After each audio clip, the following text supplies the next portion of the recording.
Hoy doy la bienvenida a todo aquel que considere que puede lograr un beneficio para su desempeño profesional a través de mi proyecto. Este proyecto ha nacido gracias a los 22 años de formación disciplinar que la Universidad del Cauca me ha patrocinado y en reconocimiento a ella como mi mentora y a mis alumnos como razón de ser de mi esfuerzo, quiero dejar unos videos básicos de aprendizaje sobre el abordaje del movimiento corporal humano y su intervención. Bienvenidos al primer video. Cualquier terapeuta manual debe tener un dominio de todos los procesos que se llevan a cabo en la inflamación del tejido conectivo, en razón a que es el punto inicial de cualquier patología, para este caso del sistema osteomuscular. Entonces, a través de esta presentación vamos a repasar los aspectos fundamentales del proceso inflamatorio del tejido conectivo con el ánimo de tener una base de correlación en la evaluación de los pacientes que tengamos que tratar. Recordemos antes que todo la composición del tejido conectivo o conjuntivo. Tiene dos componentes: una matriz extracelular, la cual está constituida por matriz amorfa y fibras específicas que ya vamos a ver más adelante, y por células también, cada una de ellas con funciones definidas. Recordemos que el tejido conectivo está presente en el 90% de nuestro sistema orgánico, hace parte del tejido adiposo, hace parte del tejido óseo, de la sangre, del cartílago, ligamento y músculo,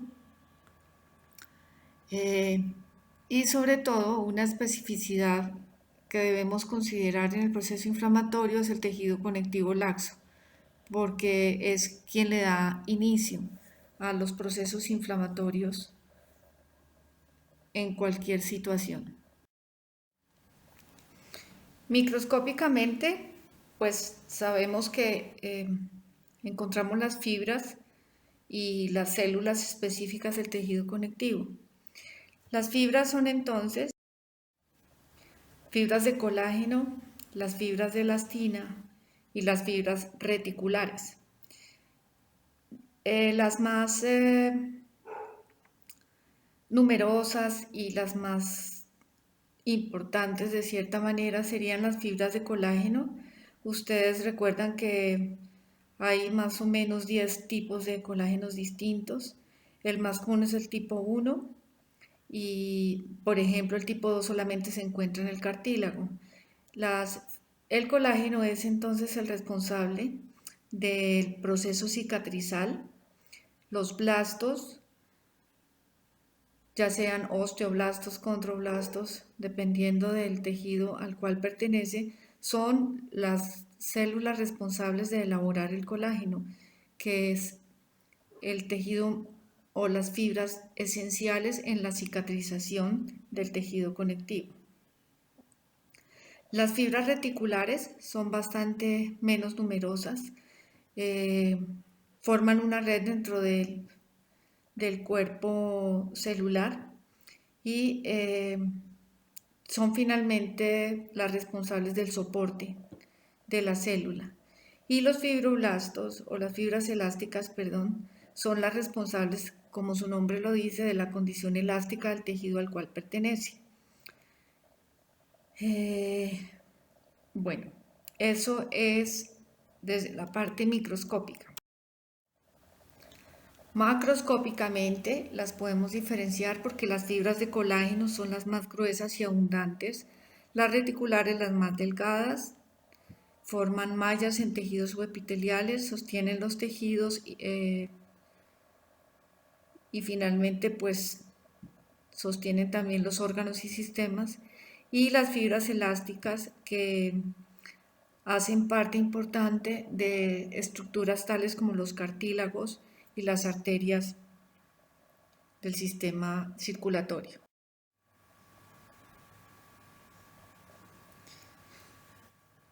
Por su parte de las células, bueno, podemos contar aproximadamente con 8 tipos de células.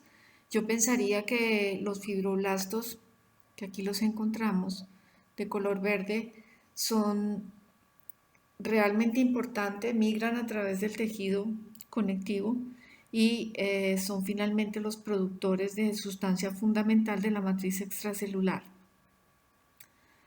Son la fábrica de colágeno, por decirlo de una manera práctica. Los macrófagos pues tienen la capacidad de atravesar los tejidos y se agrupan en los sitios de la infección o de la inflamación o de la lesión para realizar limpieza. Las células plasmáticas son las responsables de generar los anticuerpos una vez reciben la información a partir de los leucocitos y de los neutrófilos.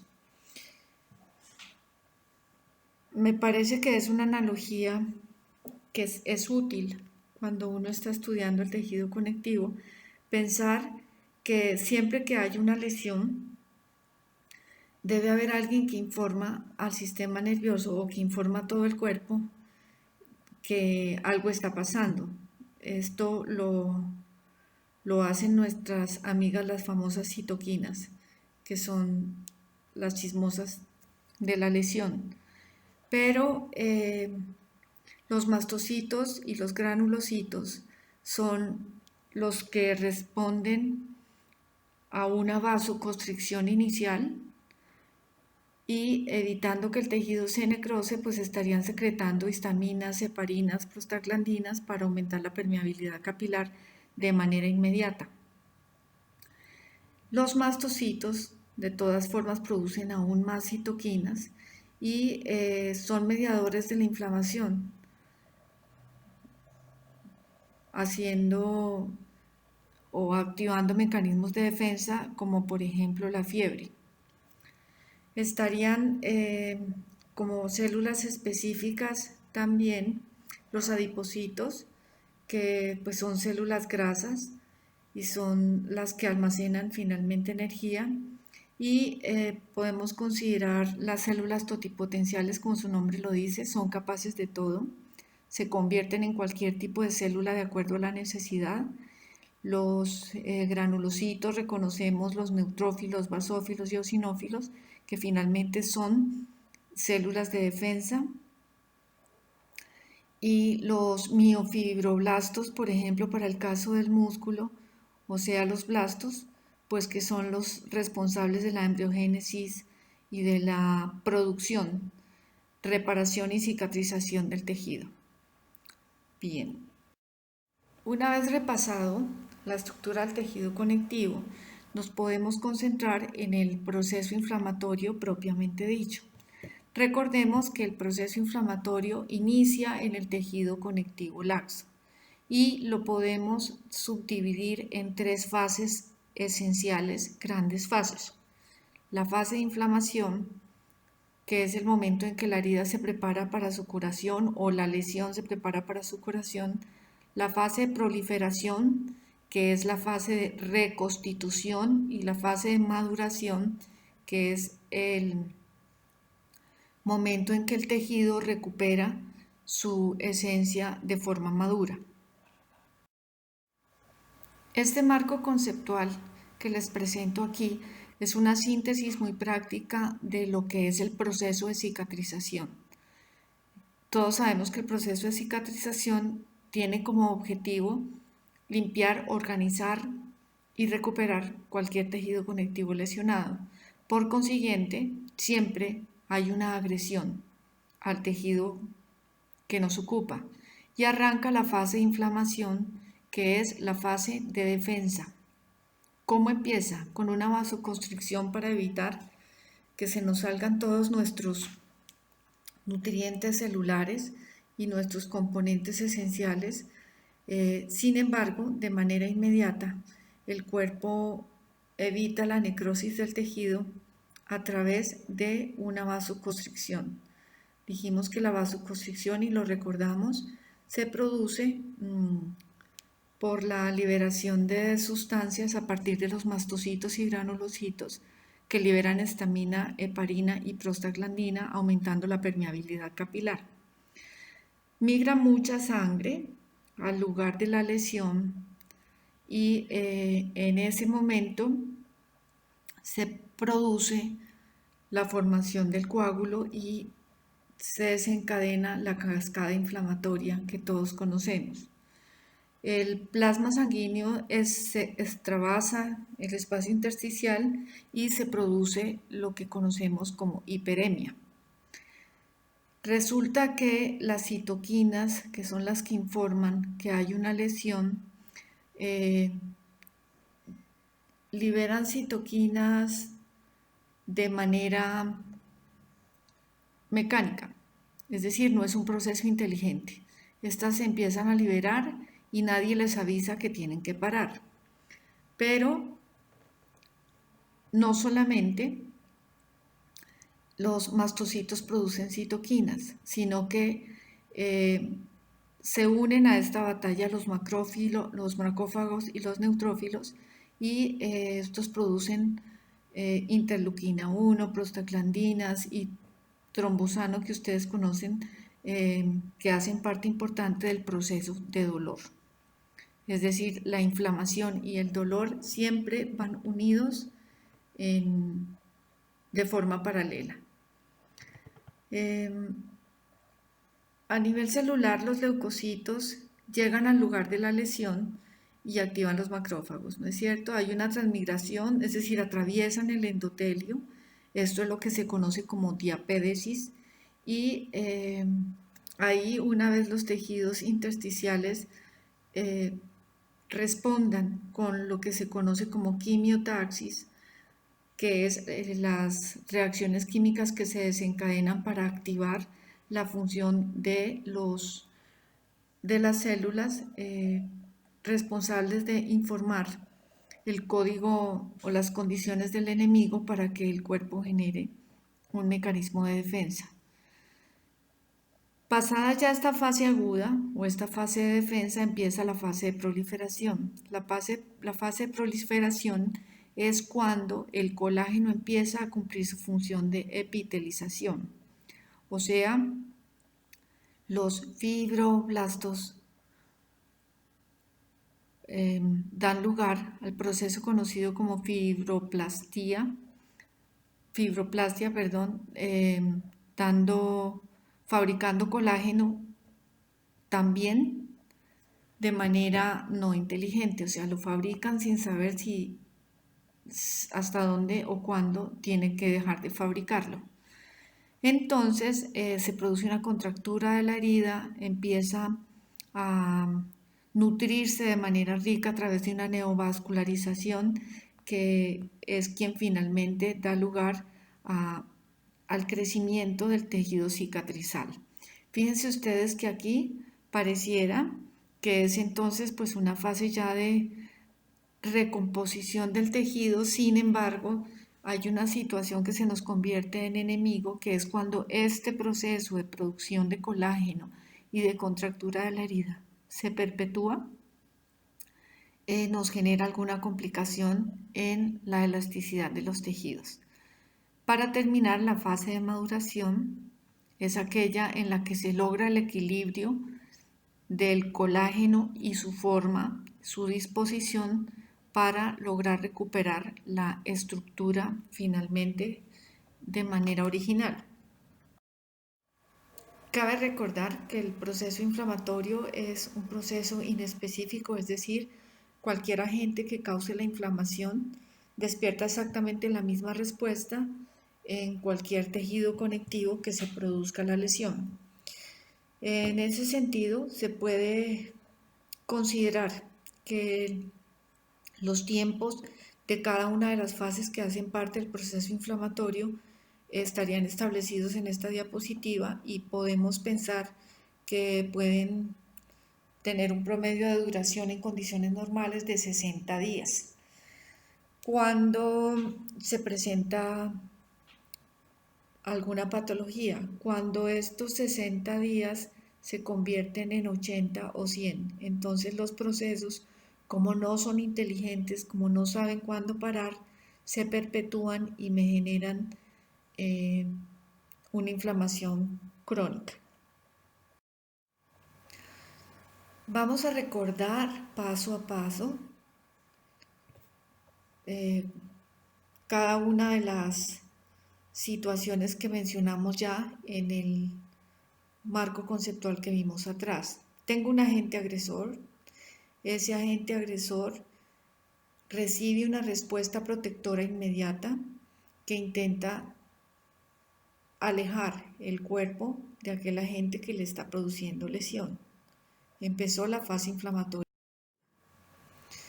De forma práctica se produce una vasoconstricción inicial que es seguida de forma inmediata por una vasodilatación.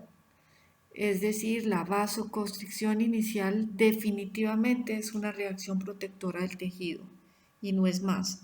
¿En qué momento empieza realmente el proceso? Cuando arranca la vasodilatación. Esto es importante considerarlo, o sea, antes de la respuesta inmunológica, antes de la respuesta inteligente del cuerpo humano, se da la inflamación aguda, o sea, la defensa mecánica del cuerpo. Pero lo prioritario en esta inflamación es la necesidad de reparar mecánicamente el lugar de la lesión. Entonces, siempre la inflamación tiene dos frentes de trabajo: la respuesta vascular y la respuesta celular. Y aquí es donde cabe nuevamente recordar el proceso de diapédesis y el proceso de quimiotaxis. Como lo decíamos anteriormente, los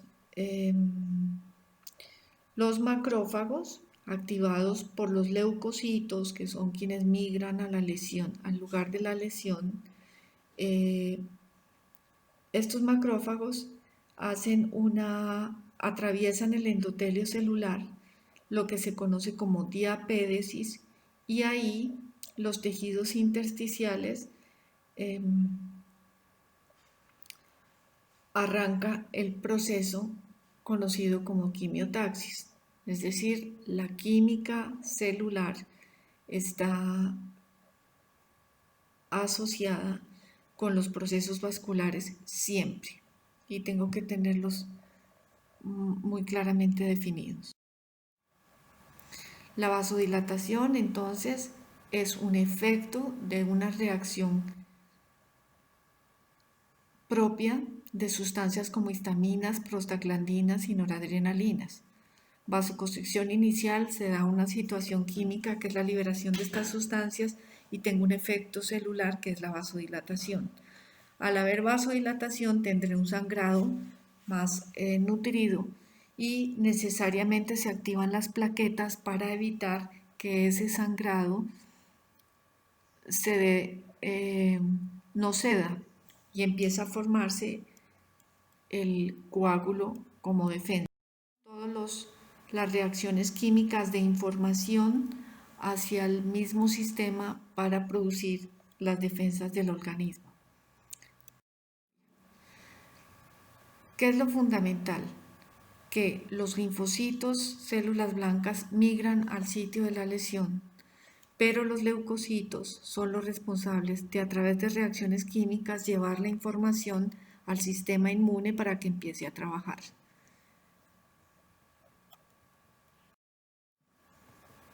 Los macrófagos, por su parte, limpian, fagocitan de forma inmediata, induciendo la proliferación de blastos, dependiendo pues del tejido que hagan parte. Pero estos blastos empiezan a migrar porque es necesario reparar lo más pronto posible. Bien, entendimos lo que sucedió en ese tejido conectivo. Entonces ahora tenemos a nuestro paciente al frente con esos signos cardinales de índole sistémico, encontrando rubor.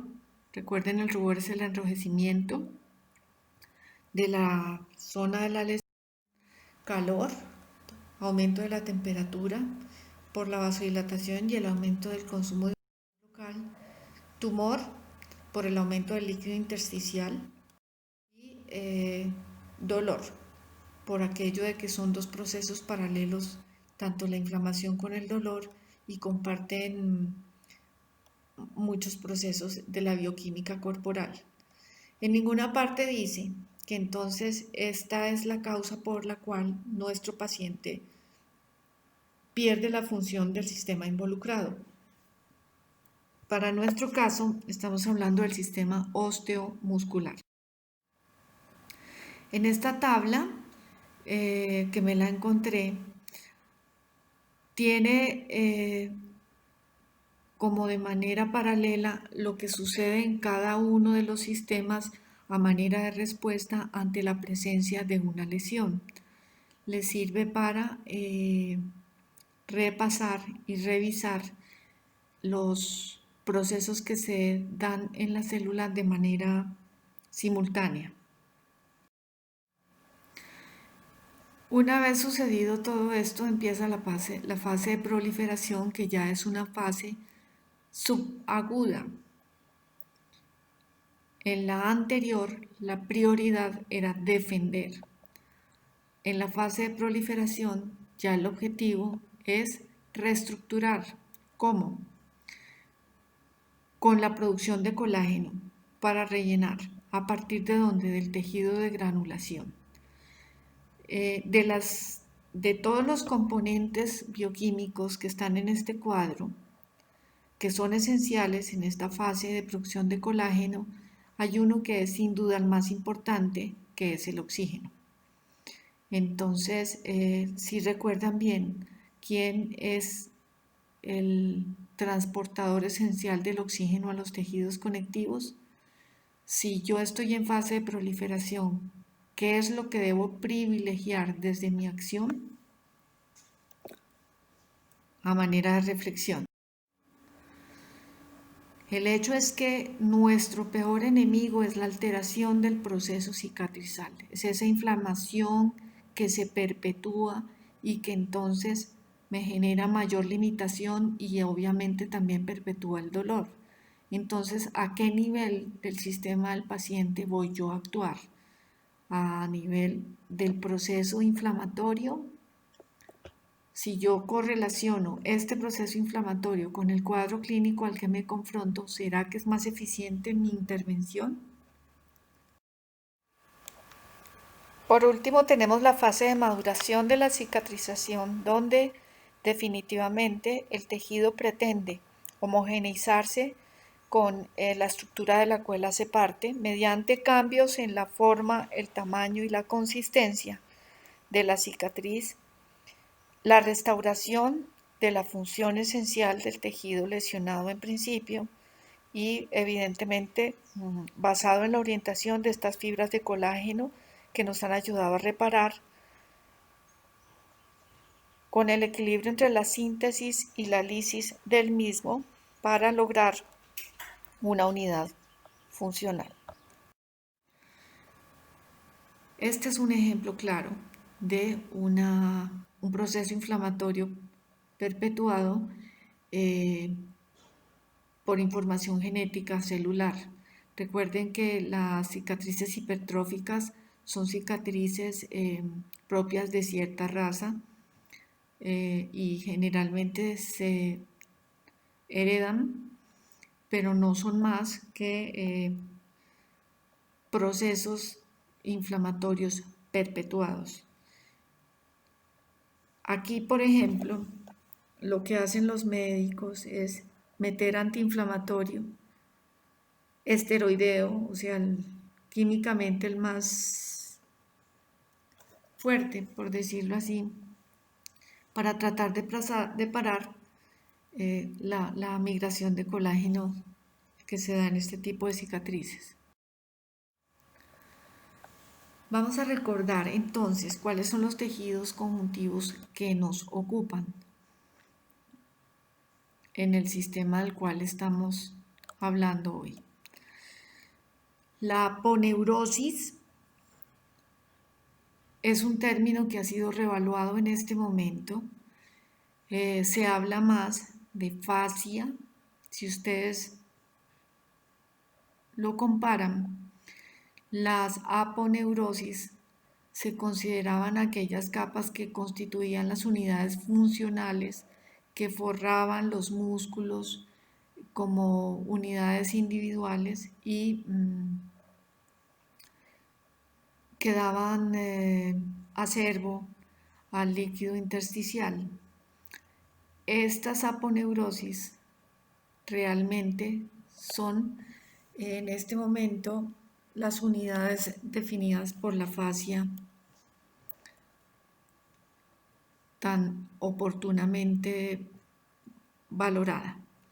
Están los tendones, que tienen la particularidad que son fibras densas de colágeno paralelas entre sí, los ligamentos, que tienen tal vez más componente de fibras elásticas que fibras de colágeno por su función, los cartílagos, que tienen un pequeño problema, es tejido conjuntivo fibroso, no tienen mayor aporte vascular y tienen mucha sustancia intercelular, es decir, son muy hidratados. Entonces esto es importante de considerarlo cuando hablamos de lesión. Y por último los huesos, que es el tejido conectivo sólido de soporte con formas específicas del colágeno para permitir este soporte, que también pues nos confronta a una biomecánica diferente. Analicemos una por una.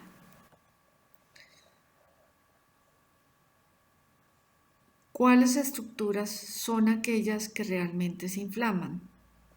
Entonces, definitivamente lo que se conocía como aponeurosis, que ya en este momento estaríamos hablando de fascia, es una estructura que no se inflama, se restringe. ¿Pero cómo se restringe? Se restringe porque es una estructura que responde a la carga mecánica del cuerpo.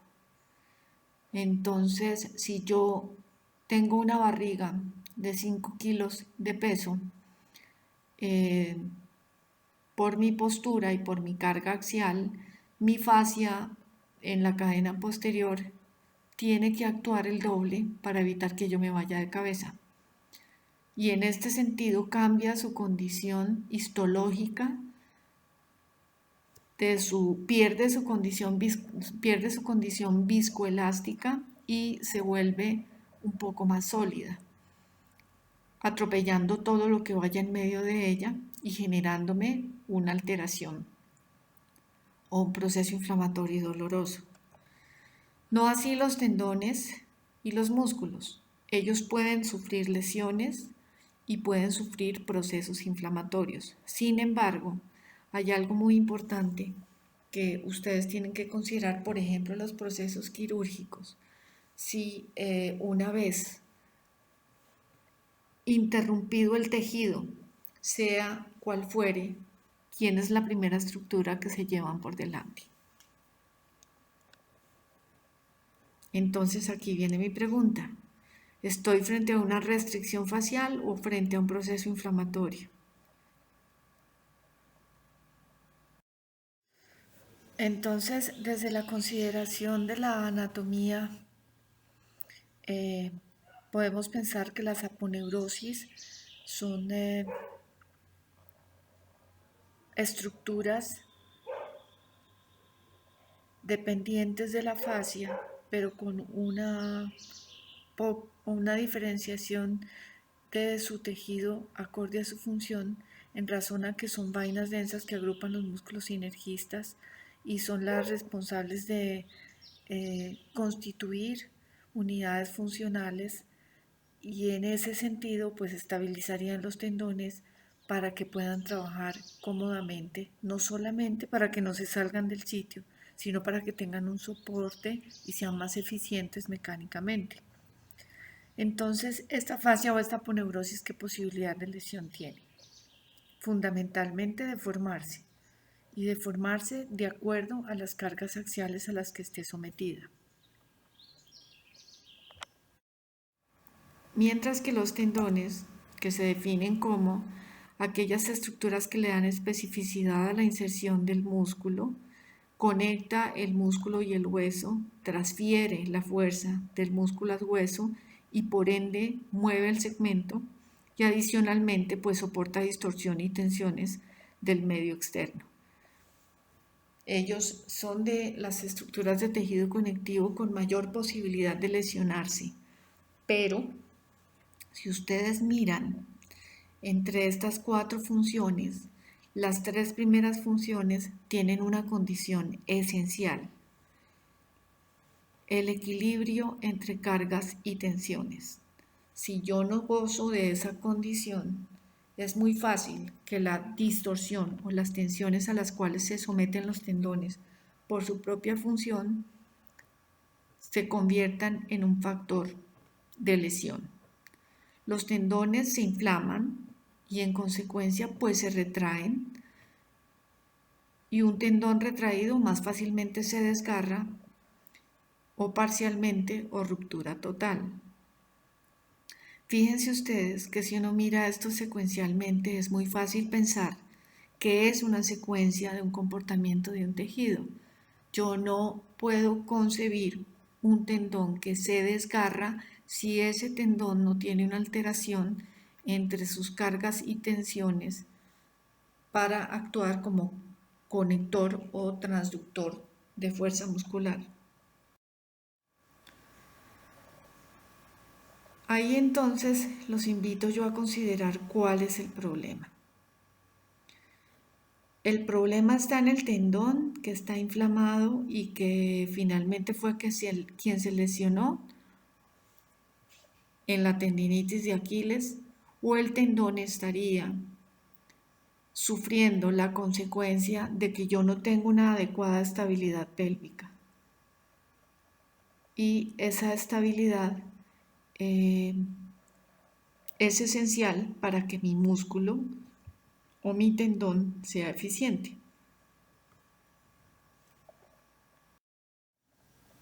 Pero según la escuela que hemos venido recibiendo, los músculos son esenciales, son los generadores de la fuerza, son los actores principales del movimiento, por consiguiente soportan cargas y tensiones y de la misma manera secuencial pues pueden sufrir inflamación, retracción, se desgarran y se rompen. Pregunta, ¿esto sucede en un músculo per se sin tener en cuenta la estructura de la cual hace parte? Es muy, muy improbable tener la causa de la lesión del músculo en el músculo mismo. Es bastante más factible encontrar la deficiencia que originó esa lesión en el resto del cuerpo, asociado a la acción de este músculo. A manera de resumen, entonces podemos consolidar lo siguiente. Las estructuras que se pueden romper y que en algún momento pueden requerir un proceso de cicatrización en el sistema osteomuscular, podríamos encabezar la lista con la fascia, tendones, ligamentos, cartílagos, músculos y huesos. Es decir, todas. ¿Cuál es la diferencia?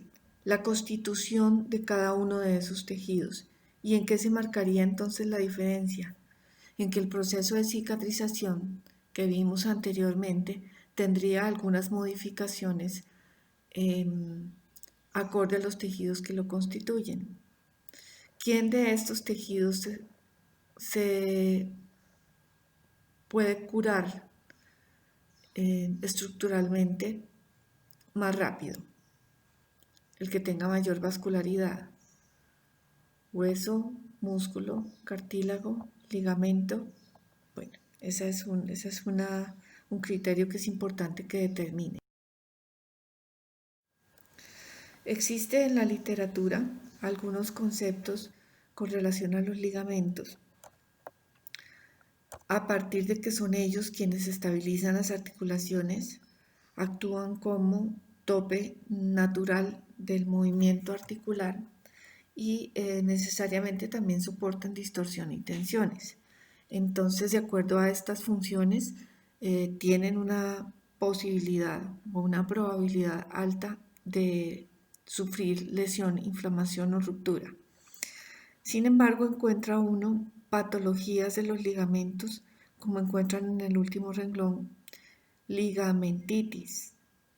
¿Alguien me puede explicar o alguien se puede explicar en qué consiste la ligamentitis? Inflamación de un ligamento. Por sí solo, el ligamento es vascular a tal punto que eh, tenga la posibilidad de producir una cascada, una fase de coagulación, por ejemplo. Bueno, esto lo podemos meditar, esto lo podemos reflexionar juntos. Por otra parte, tenemos los cartílagos y los discos interarticulares. Recordemos, ellos tienen funciones de nutrición, tienen funciones de congruencia articular, por consiguiente reducen fricción y presión. En algunos casos también actúan como el tope de movimientos naturales. Tienen responsabilidad en procesos de cicatrización y necesariamente también están expuestos a distorsiones y tensiones, o sea, son estructuras con alta probabilidad de lesión. Las especificidades histológicas de estos tejidos, ¿qué tan susceptibles de una manera eficiente son ellos para recuperarse después de una lesión? ¿Qué tantas condiciones debo tener en cuenta cuando a mí me llega un paciente con una restricción del movimiento por una lesión de cartílago?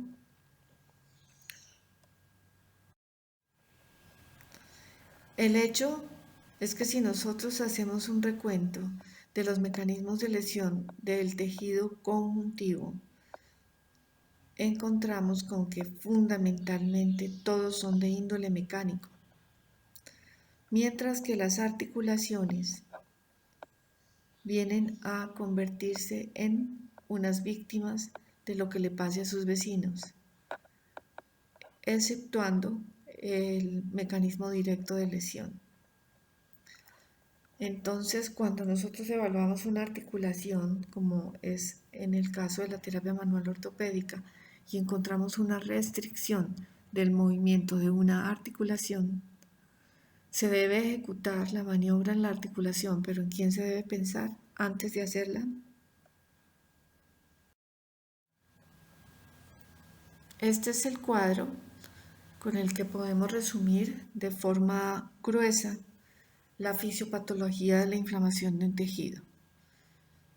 Sin embargo, es fundamental ahondar en lo que sucede en la diapédesis, en la quimiotaxis y en los procesos más de índole celular y cómo ellos se ven afectados con mis manos, con la mecanotransducción, con la presión, con el contacto, con el movimiento. Es algo que he querido construir de forma simple. Podríamos hacerlo en el transcurso de este curso.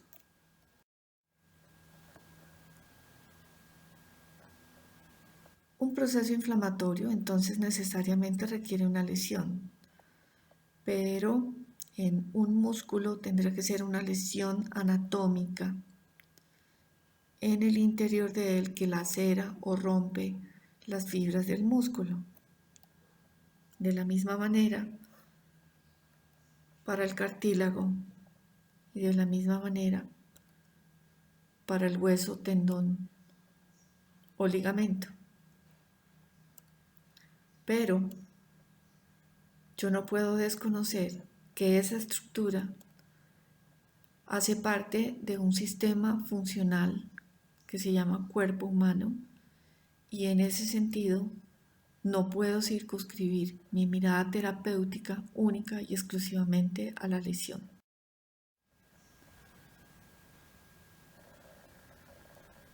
Hay un trauma, se produce un hematoma como protección, hay un edema segmental y cualquier cantidad de cosas suceden al interior de estos procesos. Cualquier estructura puede desviarse del concepto normalidad. encontramos en la literatura tendinitis, tenosinovitis, bursitis, miositis, artritis. Cualquiera de esas itis me generan dolor, inflamación e incapacidad. Pero ¿cómo debo yo abordarlo como terapeuta? ¿Desde la itis o desde la integralidad de la unidad funcional, por lo menos?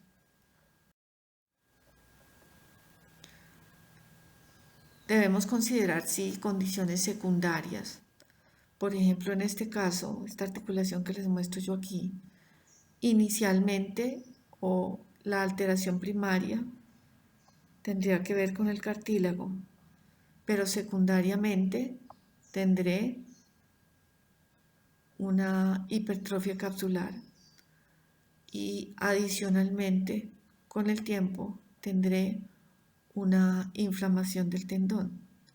Fíjense ustedes que todo esto es una situación progresiva de la lesión, de la alteración, que tiene que tener un principio y un fin, del cual pues es importante que el terapeuta esté informado. Entesitis, ya habíamos visto la ligamentitis. Yo la pongo siempre en interrogación porque la verdad no estoy muy segura de que en un ligamento pueda generarse una inflamación. La entesitis es algo importante, es la inflamación del tejido de colágeno que une al tendón del hueso. Y aquí hay un ejemplo muy importante que es la fascitis plantar. La fascitis plantar sin duda es una entesitis y la mayoría de los protocolos que sé que aplican se van directamente al pie, a tal punto que los médicos, no sé si todavía, cuando hay una fascitis plantar inmanejable, operan la fascia y operan el osteofito que se forma en la entesis de la fascia. ¿Cuál será el mecanismo que origina esta entesitis plantar?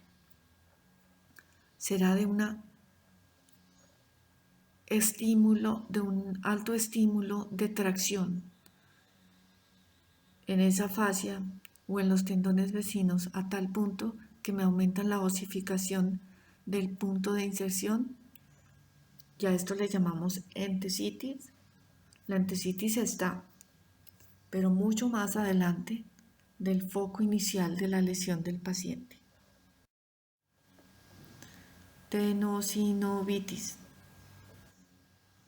Podríamos analizar qué pasa con esta vaina sinovial, histológicamente qué pasa y qué lo origina para yo poder entrar a manejarlo. Bien, fue una clase larga, los invito a que se paren frente al computador. Hagan de cuenta que del ápex de su cabeza los está jalando un hilo dorado hacia el cielo. El mentón baja y se aproxima al esternón. Las escápulas descienden y los hombros se van a alinear con la cabeza. Vamos a abrir el chakra del corazón, lo tenemos en el pecho y vamos a cargarlo de oxígeno. Respiren profundo.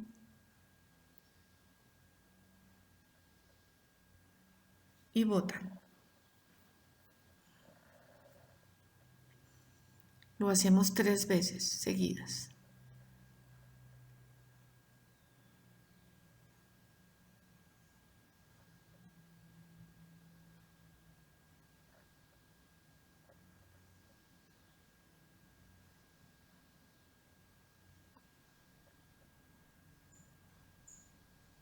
Ahora vamos a llevar la pelvis en una leve retroversión, con todo el cuerpo alineado y activado como lo acabamos de hacer con la respiración.